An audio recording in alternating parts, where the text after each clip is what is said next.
Hello दोस्तों, नमस्कार। स्वागत है रामचरितमानस पाठ में, जो अभी हम अयोध्या कांड का भाग पढ़ रहे हैं। आज हम पढ़ने वाले हैं पृष्ठ क्रमांक 476 से 480 तक। अभी जो प्रसंग चल रहा है, श्री राम जी के वियोग में राजा दशरथ का प्राण चला गया है, देहावसान हो गया है, उनकी मृत्यु हो गई है। और अब मुनि वशिष्ठ जी ने भरत जी को और शत्रुघ्न जी को उनके नानी के यहाँ से, ननिहाल से बुलावा भेजा है, और ननिहाल से वो आ गए हैं। और आते के साथ ही कैकेयी ने उन्हें आरती उतार कर और उन्हें अपने महल में लेकर गई। और अब हम उसके आगे के प्रसंग हम पढ़ने वाले हैं। चलिए हम शुरुआत करते हैं। मंगल भवन अमंगल हारी, द्रबहु सुदशरथ अजर बिहारी। राम सिया राम जय जय राम। राम सिया राम जय जय राम। सियावर रामचंद्र की जय। पवन सुत हनुमान की जय। सीता माता की जय। भ्राता लक्ष्मण की जय। तब जो हम प्रसंग पढ़ेंगे वह पृष्ठ क्रमांक 476 से हम आगे पढ़ने वाले हैं। कैकेयी ने उन्हें अपने भवन में लेकर गई, अपने कमरे में लेकर गई। कैकेयी हर्षित यही भांति, सुनहु मधुत मन लाई किराती। सूतहि ससोच देख मुनि मन मोरे, पूछति नहीं हर कुशल हमारे। कैकेयी हर्षित होकर उन्हें देखती है और मानो भिल्ली जंगल में आए आग लगाकर आनंद में मग्न हो रही है, भर रही है।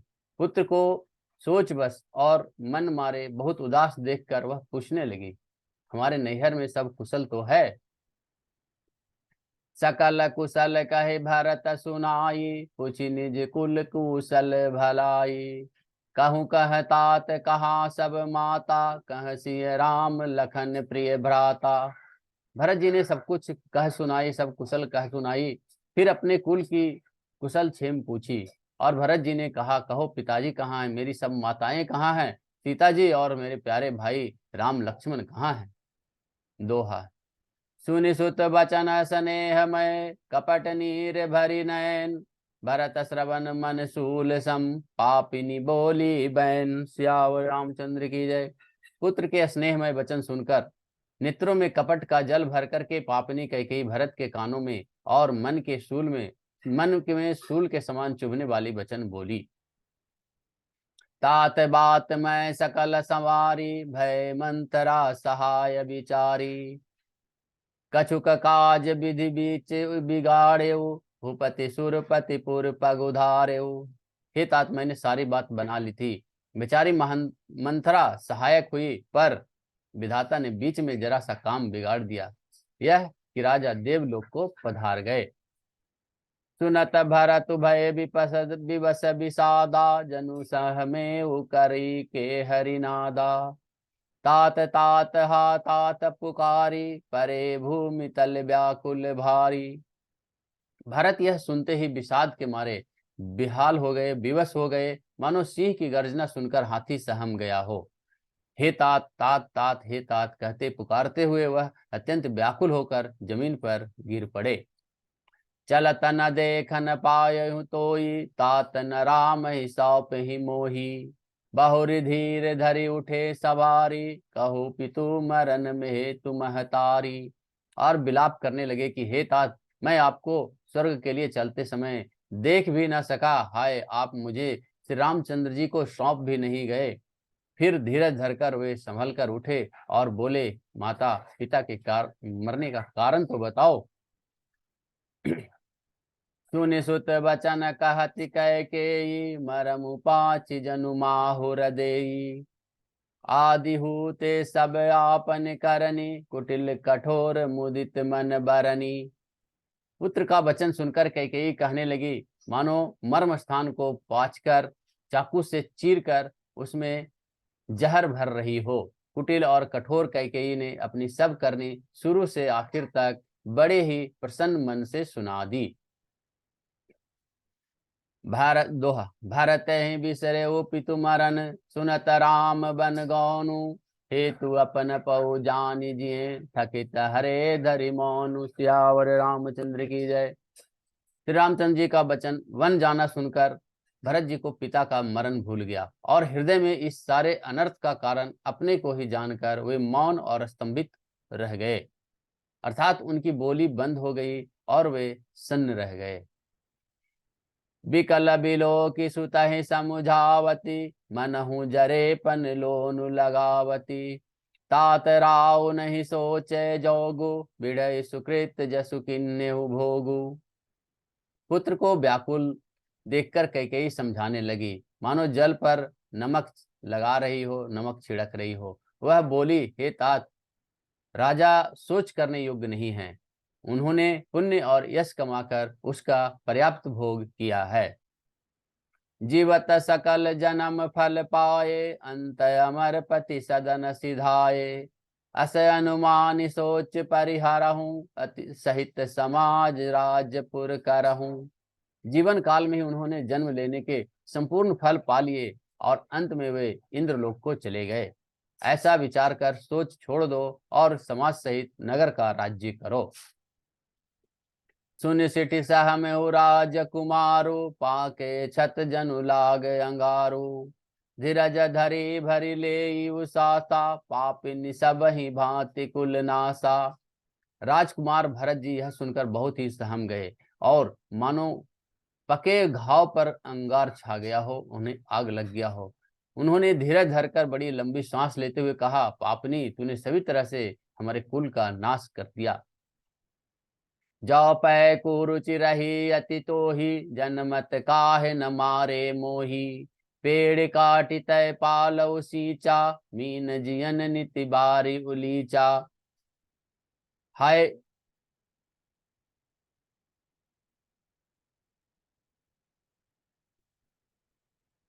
हाँ, यदि तेरी ऐसी ही अत्यंत बुरी रुचि थी, दृष्ट इच्छा थी, तो तूने जन्म लेते ही मुझे मार क्यों नहीं दिया।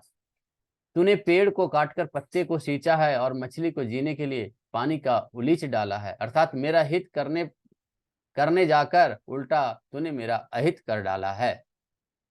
दोहा। हंस बंसु दशरथ जनकु, राम लखन से भाई। जननी तू जननी भई, विधिशन कछु न बसाई। सियावर रामचंद्र की जय। मुझे सूर्यवंश सा वंश मिला, दशरथ जी सरीखे पिता और राम लक्ष्मण जैसे भाई मिले, पर हे जननी, मुझे जन्म देने वाली माता तू हुई। क्या किया जाए, विधाता के आगे कुछ भी बस नहीं चलता है। जब तय कुमति कुमत जिय ठाऊं, खंड खंड होई हृदय न गयऊं।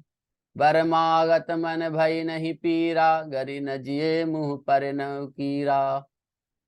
अरे कुमति, जब तूने हृदय में यह बुरा विचार ठाना, बुरा विचार निश्चय किया, उसी समय तेरे हृदय के टुकड़े टुकड़े क्यों न हो गए। वरदान मांगते हुए तुम्हारे मन में कुछ भी पीड़ा नहीं हुई, तेरी जीभ गल नहीं गई, तेरे मुंह में कीड़े नहीं पड़ गए।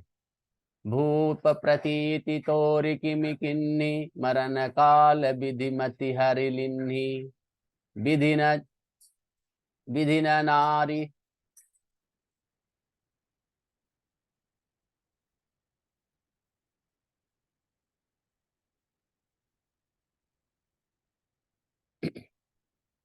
भूत प्रतीति तोरि किमि किन्नी, मरण काल विधि मति हरि लिन्ही। विधि न नारी जगत गति जाना, सकल अपट कपट अब गुण खाना। राजा ने तेरा विश्वास कैसे कर लिया। जान पड़ता है कि विधाता ने मरने के समय उनकी बुद्धि हर ली। स्त्रियों के हृदय की गति चाल को विधाता भी नहीं जान सके। वह संपूर्ण कपट, पाप और अवगुणों की खान है। सरल सुलील धर्म रत राउ, सो किमि जाने तिये सुभाऊ। अस को जीव जंतु जग माही, जहि रघुनाथ प्राण प्रिय नाही। फिर राजा तो सीधे सुशील और धर्मपरायण थे, वे भला स्त्री स्वभाव को कैसे जान सकते थे। अरे, जगत के जीव जंतुओं में ऐसा कौन है जिसे श्री रघुनाथ जी प्राणों के समान प्यारे नहीं हैं। भेयति अहित राम तेहि तेउ तोहि, को तू अहसी सत्य कहु मोही। जो हसी सो हसी मुँह मसिलाई, आँखि ओट उठी बैठ ही जाई। वे श्री राम जी भी तुझे अहित हो गए, बैरी लगे। तू कौन है, मुझे सच सच कह। तू जो है सो है। अब मुंह में स्याही पोत कर, मुंह काला करके उठकर मेरी आंखों की ओट में जा बैठ। तो राम विरोधी हृदय ते, प्रकट किन्न विधि मोही। मोह समान को पात की, बादि कहूँ कछु तो ही। सियावर रामचंद्र की जय। विधाता ने मुझे श्री रामचंद्र जी से विरोध करने वाले तेरे हृदय से उत्पन्न किया है, अथवा विधाता ने मुझे हृदय से राम का विरोधी जाहिर कर दिया। मेरे बराबर पापी दूसरा कौन है, मैं व्यर्थ ही तुझे कुछ कह रहा हूं। सुनि शत्रुघ्न मातु कुटिलाई, जरहि गात ऋषि कछु न बसाई। तेहि अवसर कुबरी तह आई, बसन विभूषण विविध बनाई। माता की कुटिलता सुनकर शत्रुघ्न जी के सब अंग क्रोध से जल रहे हैं, पर बस कुछ नहीं चलता। उसी समय भांति भांति के कपड़े और गहने में सजकर कुबरी मंथरा वहां आई। लकीरी से भरे ओ लखन लघु भाई, भरत अनल घृत आहुति पाई। हुम गीता लात तकी कुबर मारा, पही मुंह भर कहीं करत पुकारा। उसी सजी देखकर, उसको सजा देखकर लक्ष्मण के छोटे भाई शत्रुघ्न जी ने क्रोध में भर गए, मानो जलती हुई आग को चौकी आहुति मिल गई हो। उन्होंने जोर से टक्कर कुबड़ पर एक लात जमा दी। वह चिल्लाती हुई मुंह के बल जमीन पर गिर पड़ी। कुबर टूटे फूट पक्का पारू, दलित दसन मुख रुधिर प्रचारु। आह दह्य मैं काह नसावा, करतनीक फलु अनीस पावा। उसका कुबर टूट गया, कपाल फूट गया, दांत टूट गए और मुंह से खून बहने लगा। वह कराहती हुई बोली, हाय देव, मैंने क्या बिगाड़ा, जो भला करते बुरा फल पाया। सुनि रिपुहन लखि नख सिख खोटी, लगे घसीटन धरि धरि झोटी। भरत दया निधि दीन्हि छड़ाई, कौसल्या पहि गे दो भाई। उसकी यह बात सुनकर उसके नख से शिखा तक दुष्ट जानकर शत्रुघ्न जी ने झोटा पकड़कर उसे घसीटने लगे। तब दयानिधि भरत जी ने उसको छुड़ा दिया और दोनों भाई तुरंत कौशल्या जी के पास गए। दोहा। मलिन बसन बिबरन विकल, क्रीस शरीर दुख भार। कनक कलप बर बेलिबन, मानहु हनि तुषार। सियावर रामचंद्र की जय।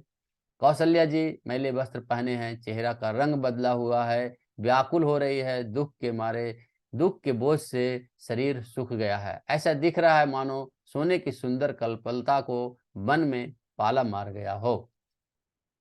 भरत ही देखि मात उठि धाई, मूर्छित अवनि परी झई आई। देखत भरत विकल भय भारी, परे चरण तन दशा बिसारी। भरत को देखते ही माता कौशल्या उठ दौड़ी, पर चक्कर आ जाने से मूर्छित होकर वह पृथ्वी पर गिर पड़ी। यह देखते ही भरत जी बड़े व्याकुल हो गए और शरीर की सुध भुलाकर चरणों में गिर पड़े। मातु तात कह देहि दिखाई, कहसी राम लखन दो भाई। कह कई कत जनमी जग माझा, जो जनमी तब भय काहे न बांझा। फिर भरत जी बोले, माता पिताजी कहाँ हैं, उन्हें दिखा दें। सीता जी तथा मेरे दोनों भाई श्री राम लक्ष्मण कहाँ हैं, उन्हें दिखा दें। कैकेयी जगत में क्यों जन्मी, और यदि जन्मी ही तो फिर वांझ क्यों न हुई। कुल कलंकु जेहि जन्मे हु मोही, आप जस अप जस भाजन प्रियजन द्रोही। को त्रिभुवन मोहि सरिस अभागी, गति असी तोरी मात तुझे ही लागी। जिसने कुल के कलंक, अपयश के भाड़े और प्रियजनों के द्रोही मुझ जैसे पुत्र को जन्म दिया, उत्पन्न किया। तीनों लोकों में मेरे समान अभागा भला कौन है, जिसके कारण हे माता तेरी यह दशा हुई है। पितु सुरपुर बन रघुबर केतु, मैं केवल बस अनरथ हेतु। धिग मोहि भयउ बेनु अनवागी, दुसह दाह दुख दूषण भागी। पिताजी स्वर्ग में हैं, श्री राम जी वन में हैं। केतु के समान केवल मैं ही इन सब अनर्थों का कारण हूँ। मुझे धिक्कार है, मैं बांस के वन में आग उत्पन्न हुआ और कठिन दाह, दुख और दोषी का भागी बना हूँ। दोहा। मातु भरत के वचन मृदु, सुनि पुनि उठी सवारी, लिए उठाए लगायुर, लोचन मोचति बारी। सियावर रामचंद्र की जय। भरत जी के कोमल वचन सुनकर माता कौशल्या जी फिर संभल कर उठी। उन्होंने भरत को अपने छाती से लगा लिया और नेत्रों से आंसू बहने लगी। सरल सुभाय मायहि लाए, अति हित मनहु राम फिर आए। भेटौ बहुरि लखन लघु भाई, सो कुसनेहु न हृदय समाई। सरल स्वभाव वाली माता ने बड़े प्रेम से भरत जी को छाती से लगा लिया, मानो श्री रामचंद्र जी ही लौटकर आ गए हों। फिर लक्ष्मण जी के छोटे भाई शत्रुघ्न को हृदय से लगाया। शोक और स्नेह हृदय में समाता नहीं है। देखि सुभाव कहत सब कोई, राम मातु अस काहे न होई। माता भरतु गोद बैठारे, आंसू पोछ मृदु बचन उचारे।